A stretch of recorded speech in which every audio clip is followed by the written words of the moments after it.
Hello students, আজকে আমরা আলোচনা করব ভয়েস চেঞ্জ নিয়ে। ভয়েস চেঞ্জ করতে গেলে আপনাদের প্রথম তিনটে জিনিস ভালো করে জেনে রাখতে হবে। সেটা হলো সেন্টেন্সের মধ্যে সাবজেক্ট, ভার্ব এবং অবজেক্ট কী বা কোনটা।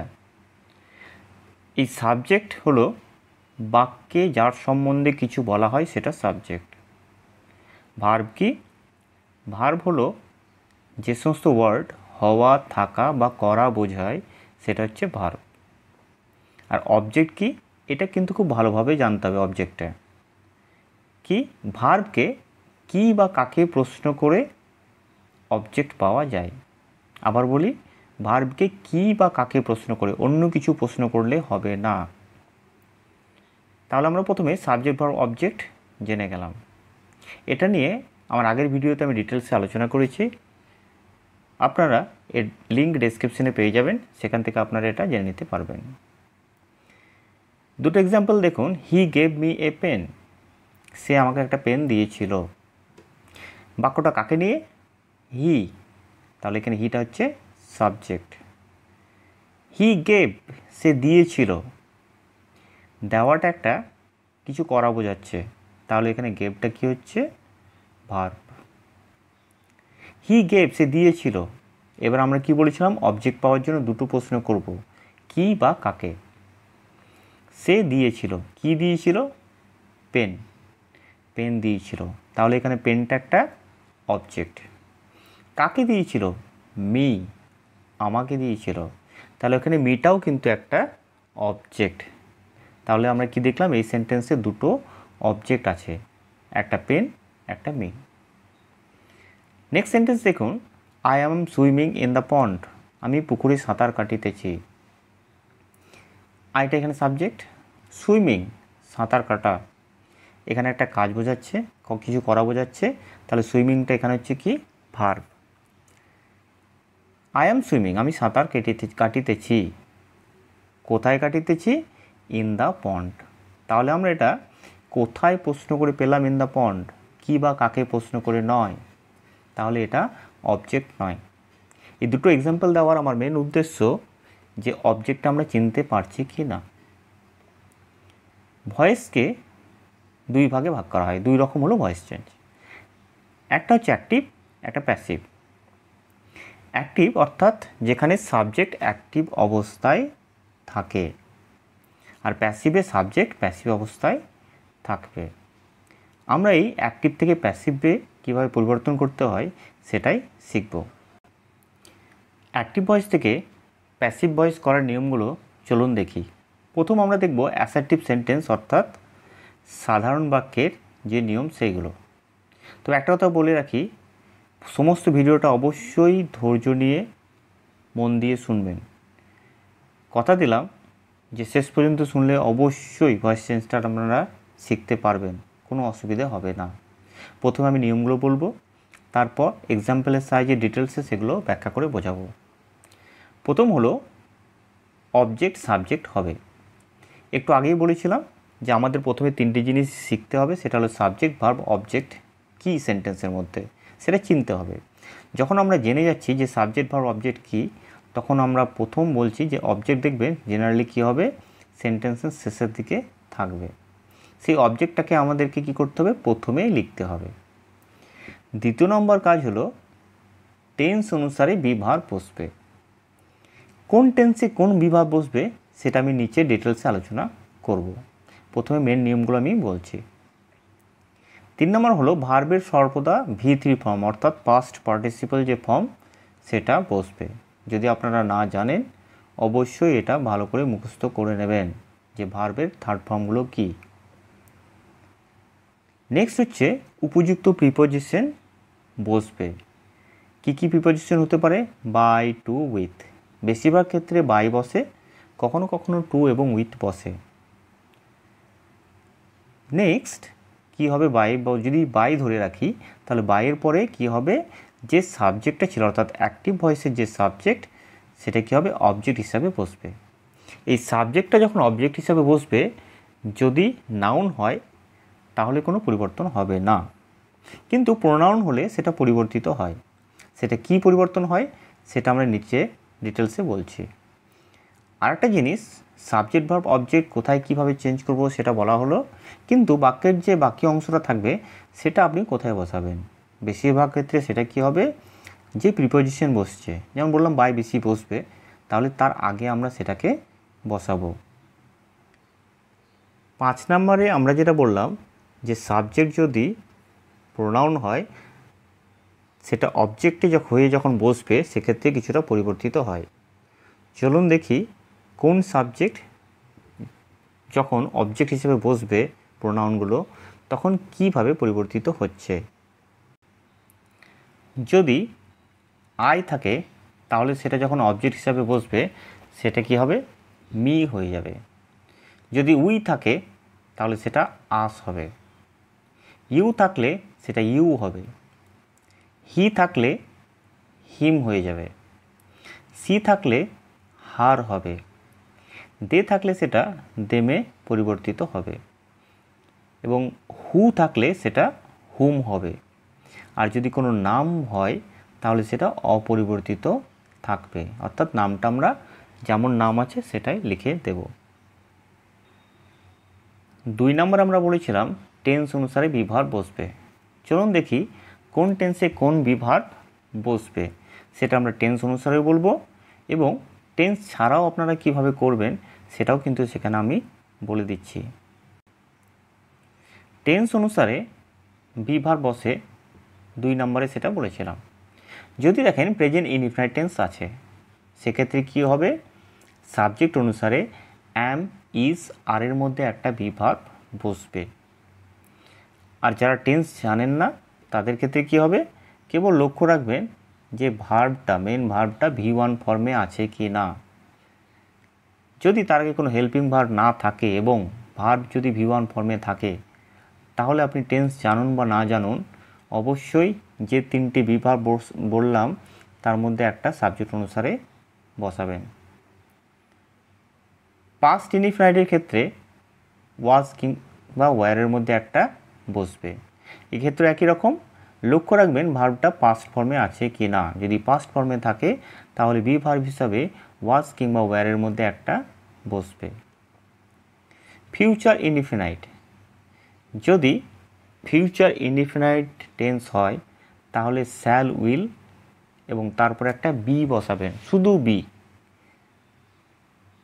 এবার যারা টেন্স জানেন না তারা কিভাবে বুঝবেন, দেখবেন শ্যাল কিংবা উইল থাকবে এবং তারপরে ভার্বের V1 ফর্ম থাকবে। অর্থাৎ শ্যাল উইলের পরে যদি V1 ফর্ম থাকে সেক্ষেত্রে আপনারা কি করবেন, শ্যাল উইল লাগাবেন এবং তারপরে বি কথাটা লিখবেন। যদি কন্টিনিউয়াস টেন্স হয়, কোন কন্টিনিউয়াস, যে কোনো কন্টিনিউয়াস, প্রেজেন্ট, পাস্ট এবং ফিউচার, তাহলে সেক্ষেত্রে কী করবেন, হেল্পিং ভার্ব যেমন আছে সেটা থাকবে, তারপরে বিইং, BEING এই কথাটা লিখতে হবে। যারা টেন্স জানেন না কেবল লক্ষ্য রাখবেন যে মেন ভার্বের পরে আইএনজি যোগ আছে কি না। যদি আইএনজি যোগ থাকে তাহলে হেল্পিং ভার্ব যেমন আছে থাকবে, তারপরে BEING কথাটা লিখতে হবে। এক্সাম্পল দিয়ে যখন আমরা ব্যাখ্যা করব তখন দেখবেন এগুলো সব ক্লিয়ার হয়ে যাচ্ছে। পারফেক্ট টেন্স, যে কোনো পারফেক্টের ক্ষেত্রে কি হবে, একটা বিন বসবে, অর্থাৎ হ্যাভ, হ্যাজ বা হ্যাড তো বসবেই পারফেক্টের ক্ষেত্রে, সে হ্যাভ, হ্যাজ, হ্যাডও বসবে, তারপর একটা বিন, BEEN, বিন কথাটা লিখতে হবে। যারা টেন্স জানেন না কেবল লক্ষ্য রাখবেন হ্যাভ, হ্যাজ, হ্যাড কথাটা আছে কি না এবং তারপরে কোনো ভার্বের V3 ফর্ম আছে কি না। যদি হ্যাভ, হ্যাজ, হ্যাড থাকে এবং ভার্বের V3 থাকে তাহলে সাবজেক্ট অনুসারে হ্যাভ, হ্যাজ, হ্যাড যেটা বসবে সেটা লিখবেন এবং তারপরে বিন কথাটা লিখতে হবে। অন্যান্য যে সমস্ত টেন্স বাকি আছে তার মধ্যে হচ্ছে পারফেক্ট কন্টিনিউয়াস টেন্স, সেটা প্রেজেন্ট, পাস্ট এবং ফিউচারের ক্ষেত্রে। এক্ষেত্রে কি হয়, এখানে প্যাসিভ ফর্ম হয় না, তার জন্য এটা আমরা নিয়ে আলোচনা করব না। আর একটা জিনিস বাকি থাকলো, যদি মডাল ভার্ব থাকে, এটা আলাদা করে বলছি বোঝার সুবিধার্থে। মডাল ভার্ব কোনগুলো, can, could, may, might, should, would, must, এইগুলো। যদি থাকে তাহলে সেই মডেল ভার্বটা লিখবেন, তারপরে বিইবি কথাটা লিখতে হবে। এটা হচ্ছে টেন্স অনুসারে যে ভার্বে বি ভার্ব বসে সেটা। আসুন এক্সাম্পল দেখলে এটা আরও বেশি ক্লিয়ার হয়ে যাবে। আসুন প্রথমে আমরা একটা এক্সাম্পল দিয়ে সাবজেক্ট ভার্ব অবজেক্ট চিনে কীভাবে ভয়েস চেঞ্জ করব অর্থাৎ প্যাসিভ ভয়েস করব সেটা জেনে নিই, পরে প্রত্যেকটা টেন্সকে ধরে ধরে আমি বোঝাবো। He gave me a pen, সে আমাকে একটা পেন দিয়েছিল। কে দিয়েছিল? হি। হি এখানে সাবজেক্ট, একটু আগেও আমরা এটা বলেছি। গেভ দিয়েছিল ভার্ব, কাকে দিয়েছিল এবং কি দিয়েছিল? কি দিয়েছিল অর্থাৎ এ পেন, এখানে পেনটা অবজেক্ট, তাহলে সাবজেক্ট ভার্ব অবজেক্ট আমরা পেয়ে গেছি। এখানে মিটাও অবজেক্ট, কাকে দিয়েছিল সেটাও হতে পারে, কিন্তু আমরা পেনটাকেই অবজেক্ট হিসাবে নিচ্ছি। প্রথম আমরা নিয়মে কি বলেছিলাম, অবজেক্টটাকে সাবজেক্ট হিসাবে লিখবেন। এখানে কি পেনটা হচ্ছে অবজেক্ট, এটাকে কি করবেন প্রথমে লিখতে হবে। প্রথম রুলসে যেটা ছিল অবজেক্ট সাবজেক্ট হবে, অর্থাৎ লাস্টে যে অবজেক্ট আছে সেটা প্রথমে লিখবেন। 2 নম্বর নিয়মে কি ছিল, টেন্স অনুসারে বি ভার্ব বসবে। এখানে দেখুন গেভ অর্থাৎ V2 ফর্ম অর্থাৎ পাস্ট ইনডিফিনাইট। যারা টেন্স জানেন না কেবল লক্ষ্য রাখুন এটা V2 হলে কি বলেছিলাম যে ওয়াজ কিংবা ওয়্যারের মধ্যে একটা বসবে। এখানে এ পেন আছে তার জন্য আমরা ওয়াজ লিখেছি। 3 নম্বর নিয়মে ছিল ভার্বের থার্ড ফর্ম বসবে অর্থাৎ পাস্ট পার্টিসিপল ফর্ম বসবে। এখানে গেভের পাস্ট পার্টিসিপল ফর্ম কি, গিভ, গেভ, গিভেন, সেটা লিখেছি। তারপরে কি বলেছিলাম যে প্রিপোজিশনের আগে বাক্যের বাকি অংশ বসবে, অর্থাৎ এখানে মিটা আমরা যেহেতু ইউজ করব না তার জন্য মিটা লিখছি। তারপরে প্রিপোজিশন বাই লাগালাম, এবং যেহেতু হি আছে হি থেকে আমরা আগেই জেনে নিয়েছি যে সেটা অবজেক্ট হিসাবে বসলে হিম হয়। তাহলে আরেকবার বলে নিচ্ছি, অবজেক্ট সাবজেক্ট হিসাবে বসবে, বি ভার্ব বসবে, ভার্বের থার্ড ফর্ম বসবে, বাক্যের বাকি অংশ বসবে, বাই বসবে, এবং সাবজেক্টটা অবজেক্ট হিসাবে বসছে এবং পরিবর্তিত হয়ে বসছে। প্রত্যেকটা টেন্সকে এখন এক্সাম্পলের সাহায্যে আলোচনা করব। 1 নম্বরে আছে দেখুন, I like apples very much. I subject, like verb, apples হচ্ছে অবজেক্ট। তাহলে প্রথমে কি বসবে, অ্যাপেলস, যেহেতু অবজেক্টটা আমরা প্রথমে লিখব। লাইক এটা হচ্ছে ভার্বের V1 ফর্ম, অর্থাৎ এই যে সেন্টেন্সটা এটা প্রেজেন্ট ইনডিফিনাইট টেন্সে আছে, আবার এটা V1 ফর্মেও আছে। তাহলে প্রেজেন্ট ইনডিফিনাইট বা V1 ফর্মে যদি থাকে সেক্ষেত্রে আমরা বলেছিলাম সাবজেক্ট অনুসারে অ্যাম, ইজ, আর এর মধ্যে একটা বসবে। এখানে আমরা অ্যাপেলস বহুবচন আর লাগিয়েছি। লাইকের থার্ড ফর্ম লাইকড, বাকি অংশ ভেরি মাচ লাগিয়েছি, তারপর বাই, এবং আই থেকে কি হবে যখন অবজেক্ট হচ্ছে সেটা মি হয়ে যাচ্ছে। এটা ছিল present indefinite tense. Next past indefinite tense, he wrote, সে লিখেছিল। রোট অর্থাৎ V2 ফর্মে আছে, কি লিখেছিল, এ পোয়েম। তাহলে এ পোয়েমটা অবজেক্ট প্রথমে লিখব। যেহেতু এটা V2 অর্থাৎ পাস্ট ইনডিফিনাইট, সেক্ষেত্রে ওয়াজ কিংবা ওয়্যারের মধ্যে একটা বসবে বলেছিলাম। এখানে এ পোয়েম তার জন্য ওয়াজ।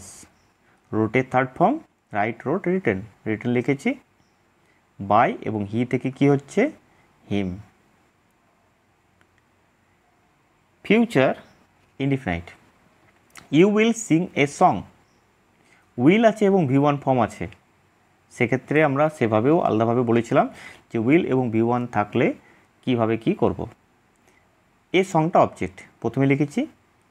উইল থাকলে আমরা বলেছিলাম যে স্যাল বা উইল থাকলে একটা বি বসবে, এখানে উইল বি বসিয়েছি।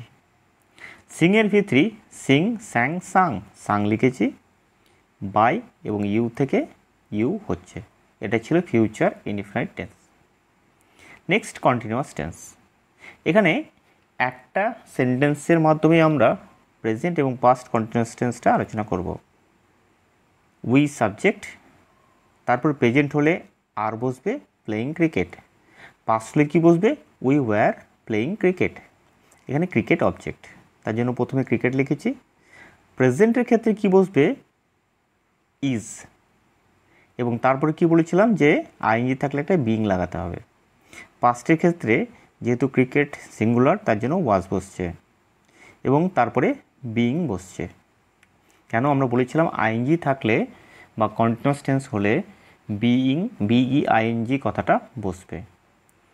প্লে থেকে হচ্ছে থার্ড ফর্ম প্লেট, তারপর বাই এবং উই থেকে কি হচ্ছে আস। এটা ছিল প্রেজেন্ট এবং past continuous tense. Future continuous tense সেক্ষেত্রে কি হচ্ছে he will be reading English. এখানে ইংলিশটা অবজেক্ট প্রথমে লিখেছি, উইল বি যেমন ছিল লিখব এবং আইএনজির জন্যে একটা এক্সট্রা বিং কথা লিখব। আবার বলি শ্যাল বি উইল বি যা থাকবে সেটা লিখতে হবে, যেহেতু আগে থেকে ছিল তাই সেটা লিখছি। কেবল আইএনজির জন্য একটা এক্সট্রা বিং কথা লিখতে হবে।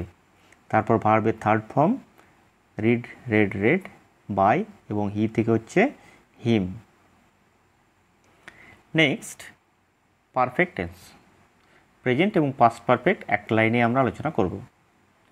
অসীম হ্যাজ প্রেজেন্টের ক্ষেত্রে, প্রেজেন্ট পারফেক্টের ক্ষেত্রে হ্যাজ, পাস্ট পারফেক্টের ক্ষেত্রে হ্যাড।